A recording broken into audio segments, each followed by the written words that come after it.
हाय मित्रों, आज मैं वीडियो कम और भाषण अधिक देने जा रहा हूँ। थोड़ा सा गौर से सुनिएगा।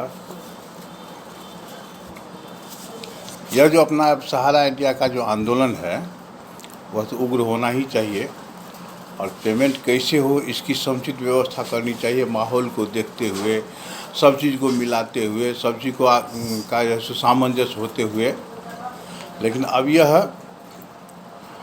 यह जो संगठन अब काम कर रहा है वो सिर्फ मोदी विरोधी के रूप में। देखिए, हम मोदी के प्रशंसक अवश्य हैं, लेकिन ऐसा नहीं है कि हम मोदी मोदी चिल्लाते चिल्लाते मर जाएं। आप सुनिए ना सुनिए उससे हमको नहीं मतलब, किंतु इसे राजनीतिक न बनाया जाए। यह मैं 10 वीडियो पहले से ही कहता आ रहा हूँ कि इसे कृपया राजनीतिक रंग न दी जाए तो अच्छा रहेगा। क्योंकि अब यहाँ देख रहे हैं कि मोदी विरोधी, कि हम वोट नहीं देंगे, मोदी को हराना है। बिहार में 3 आदमी मिलकर इस सरकार को गिरा के फिर नए सरकार बना लिए। और आपको अगर लगता है कि सहारा इंडिया की कृपा से या सहारा इंडिया के लिए ही या फिर मोदी को नीचा दिखाने के लिए ही सहारा इंडिया ही इसका जनक है, तो भैया आपको प्रणाम।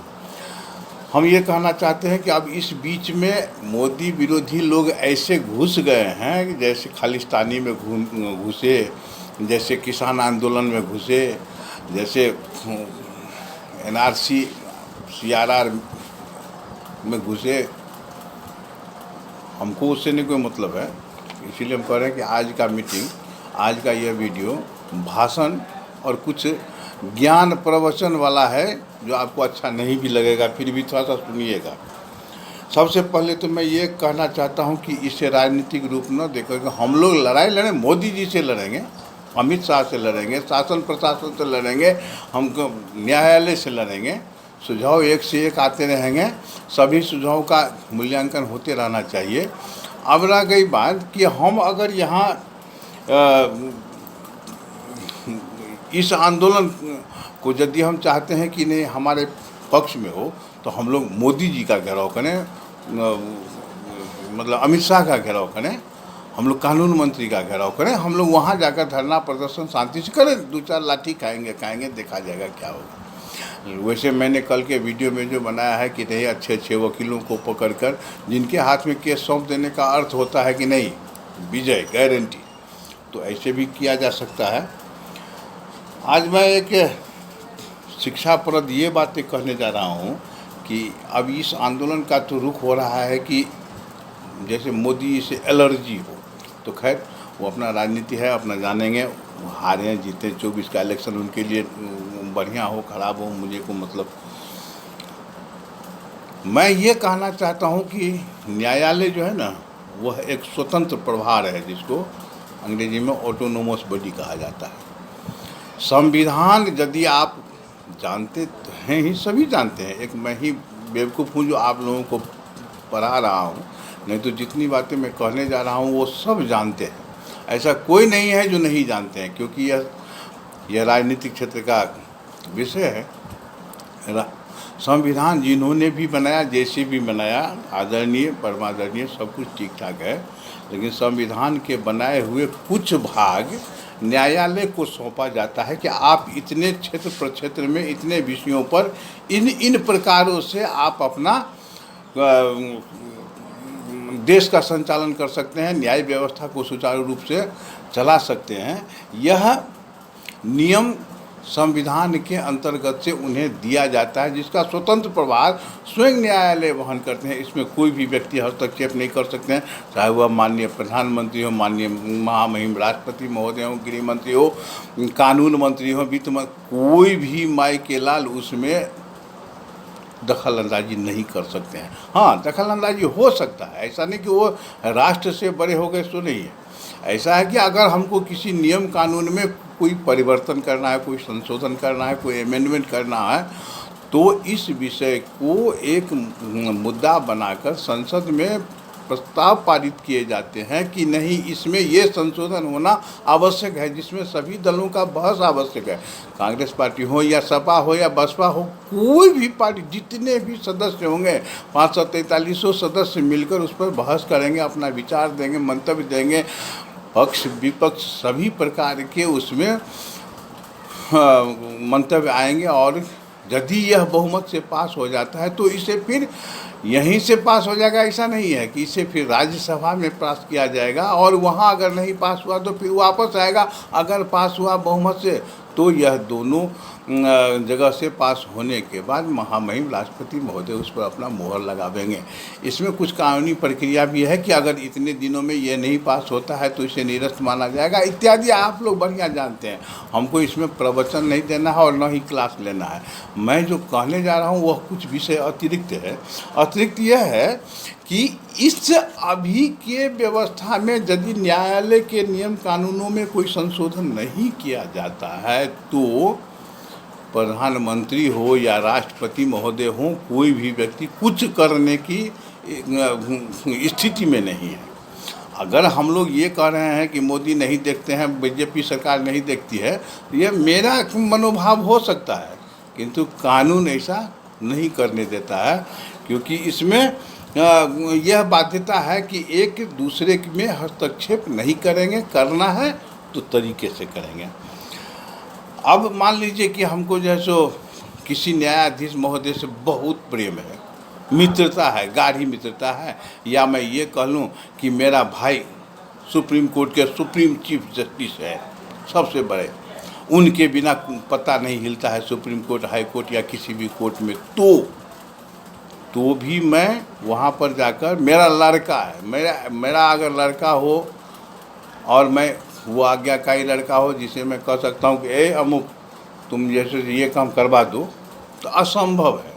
क्योंकि न्यायालय की भी एक गरिमा होती है, वह एक मर्यादा है, और अपनी जो एक गरिमा होती है उस गरिमा को भंग कोई भी नहीं करना चाहेंगे, चाहे वो मंत्री अपने स्थान पर हो या न्यायाधीश अपने स्थान पर हो या चाहे कोई भी हो, वह अपनी गरिमा को भंग करना नहीं चाहेंगे। हालांकि कहीं कहीं ऐसे देखे गए हैं कि कोई न्यायाधीश अपने अधिकार क्षेत्र से बाहर भी कुछ हस्तक्षेप कर दिए हैं, जिसकी आलोचना मीडिया से लेकर राजनीति क्षेत्र से लेकर पूरे समाज में बुद्धिजीवी वर्गों तक इसका काफ़ी जो है सो बुरा प्रभाव पड़ा।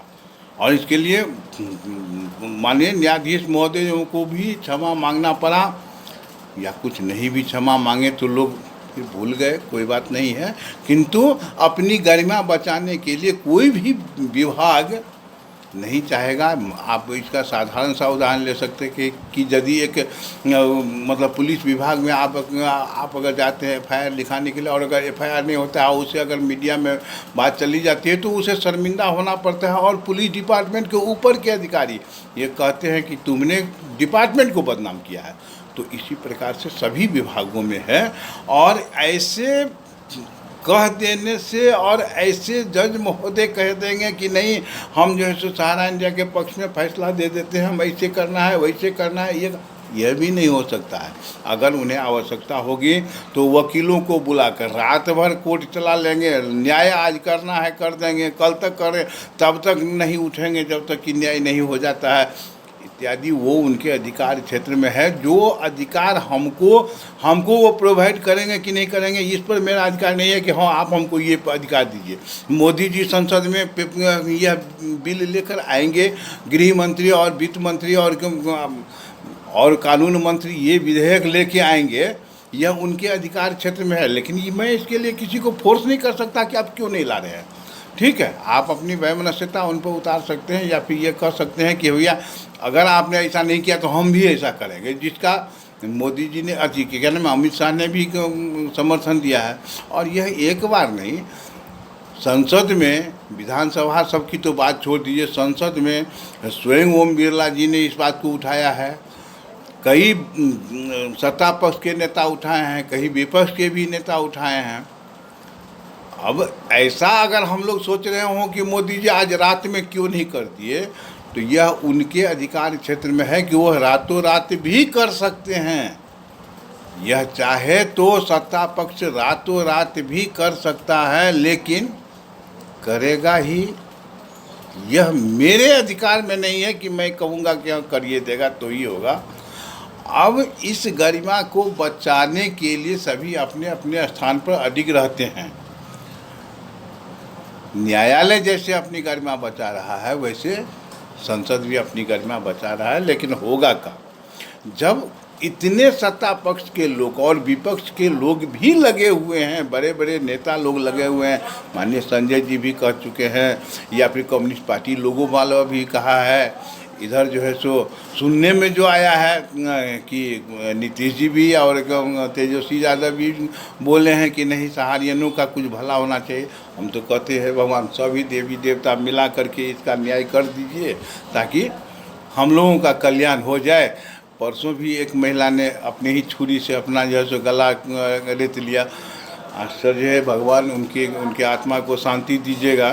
कितना पाप इस पपिया ढो के मरेगा भगवान जाने।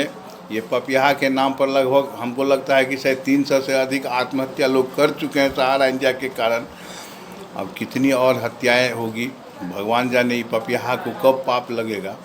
तो भैया ठीक इसी प्रकार से स्वतंत्र प्रभार आरबीआई भी है, सेबी भी है, IRDA भी है, वो ROC, CRCSL सभी विभाग अपने अपने स्वतंत्र प्रभार में होते हैं, जिसमें कोई भी मंत्री, कोई भी प्रधानमंत्री, कोई भी राष्ट्रपति, कोई भी कुछ नहीं डायरेक्ट हस्तक्षेप कर सकते हैं। हम लोग कहते हैं कि मोदी सेबी को काहे नहीं कहता है, निर्मला सीतारमण सेबी को कह रहे, अरे भैया ऐसे नहीं होता है कि चलो भैया कल हो गए ऐसे हम कहेंगे हे तू आओ, आप फिर परसों कहेंगे नहीं ना हम तो इसके लिए थोड़ी कहें। उसके लिए नियम बना करके, जैसे सेबी को, जैसे हमने न्यायालय के बारे में बताया, ऐसे ही सेबी के बारे में भी होता है कि नहीं आपको नियम बना के उनको कहना है।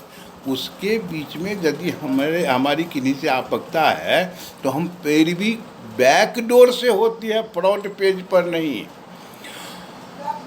तो भैया भाषण बहुत हो गया, बुरा नहीं मानिएगा। ये सारी बातें सभी जानते हैं, लेकिन हमको अपने गरिमा की भी चिंता रखनी चाहिए कि क्या हम लोग इतने ही उदंड होते जा रहे हैं कि पपियाहा को अगर पाप नहीं लगे तो क्या सारा पाप हम ही ढोके चलें। हम लोग अपनी वाणी, अपनी भाषा, अपने क्रियाकलापों को संयमित करते हुए, कानून के दायरे में आते हुए विरोध आवश्यक है, विरोध करना चाहिए, नहीं करना भी एक अपराध है। इसीलिए अगर कहीं भी कुछ गलत हो रहा है तो विरोध करना चाहिए। हम इतना ही कहने के लिए आज ये वीडियो बनाए थे। बहुत बहुत धन्यवाद।